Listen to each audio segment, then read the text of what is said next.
அரசு மதுபான கடைகளில் காலி மதுபாட்டில்களை தனியார் ஏஜென்சி மூலம் பெறுவதற்கு ஒப்பந்தம் விடுவதற்காக நீதிமன்ற அனுமதி கேட்டு மனு அளிக்கப்பட்டுள்ளது. மணமகள் மன்றத்திற்கு அனுமதி அளிக்கக்கூடாது என்பதில் அரசு தெளிவாக இருக்கிறது என மதுவிலக்கு ஆயத்தீர்வைத்துறை அமைச்சர் முத்துசாமி தகவல். ஈரோடு மாவட்டத்தில் மாநகராட்சி, நகராட்சி, பேரூராட்சிகளில் பணியாற்றி வரும் 4582 பேருக்கு ஆண்டுக்கு 7 கோடி ரூபாய் மதிப்பீட்டில் காலை உணவு திட்டம் செயல்படுத்தப்படுகிறது. இந்த திட்டத்தை மதுவிலக்கு ஆயத்தீர்வைத்துறை அமைச்சர் முத்துசாமி, ஈரோடு கிழக்கு சட்டமன்ற உறுப்பினர், மேயர் தொடங்கி வைத்தனர். இதன் பின்னர் செய்தியாளர்களிடம் அமைச்சர் முத்துசாமி பேசியதாவது: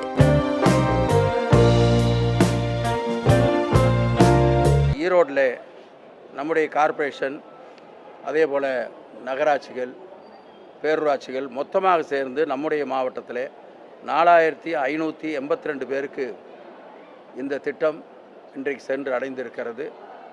அதற்காக ஆண்டுதோறும் ஏறத்தாழ 7 கோடி ரூபாய் ஒதுக்கப்பட்டு அந்த பணிகள் சிறப்பாக செய்யப்படுகிறது. 7 நாளும் உணவு கொடுக்கப்படுகிறது. இந்த 7 நாள் உணவும் வெவ்வேறு விதமாக ஒவ்வொரு நாளும் என்னென்ன இருக்க வேண்டும் என்று பட்டியலிட்டிருக்கிறார்கள். எனவே அந்த மெனுப்படி தான் ஒவ்வொரு நிர்வாகமும் அதை செய்ய வேண்டும். அவர் இன்னும் கூட எச்சரிக்கையாக சொல்லியிருப்பது, அந்த உணவு மிக தரமானதாக இருக்க வேண்டும். இன்றைக்கி என்ன டேஸ்ட் இருந்ததோ அதே மாதிரி தினம்தோறும் கண்காணிக்கப்பட வேண்டும். அதே சுவை இருக்க வேண்டும். இதையெல்லாம் முதலமைச்சர் அவர் சொல்லியிருக்கிறார்கள். எந்த காரணத்தை கொண்டும் எந்த சூழ்நிலையிலையும் இந்த சுவை மாறிவிடக்கூடாது, தரம் குறைந்துவிடக்கூடாது.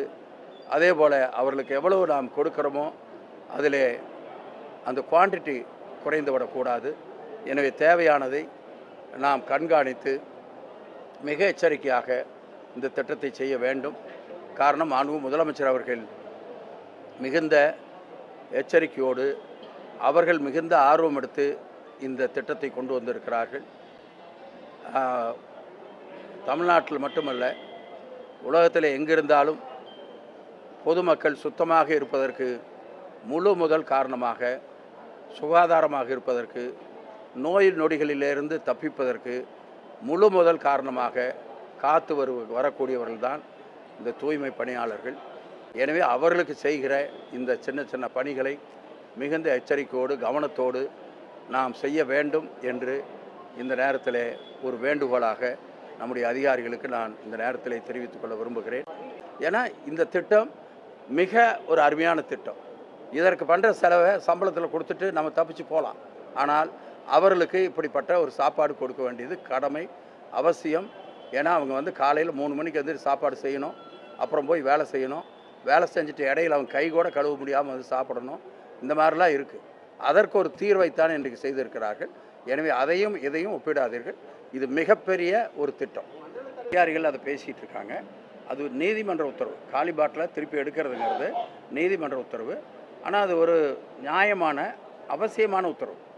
ஏன்னா அவ்வளவு பாதிக்கப்படுகிறார்கள் விவசாயிகள், பொதுமக்கள் பாதிக்கப்படுகிறார்கள், விலங்கினங்கள் பாதிக்கப்படுகிறது, வனம் பாதிக்கப்படுகிறது. எனவே அதிலிருந்து ஒரு காப்பாற்ற வேண்டும் என்பதற்காக நீதிமன்றம் கொடுத்த உத்தரவு. அந்த உத்தரவை இப்பொழுது எல்லா இடத்துலையும் கட்டாயமாக அமுல்படுத்த வேண்டிய ஒரு சூழ்நிலை. அதுவரை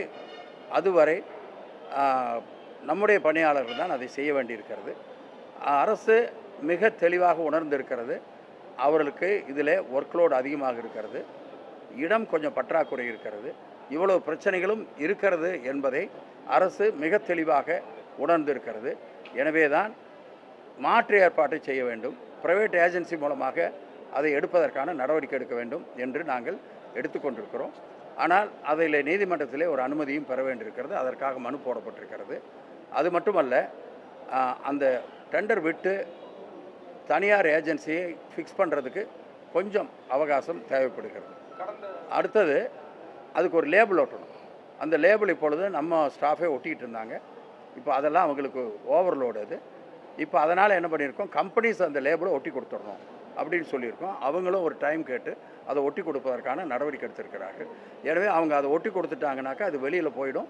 அவர்களுக்கு எந்த பிரச்சனையும் இல்லாமல் அது சால்வ் பண்ணப்படும். மதுபான கடைகளை வந்து குறைக்கிறது அரசுடைய நோக்கம் நம்ம சொல்லிட்டு இருக்கிறோம்.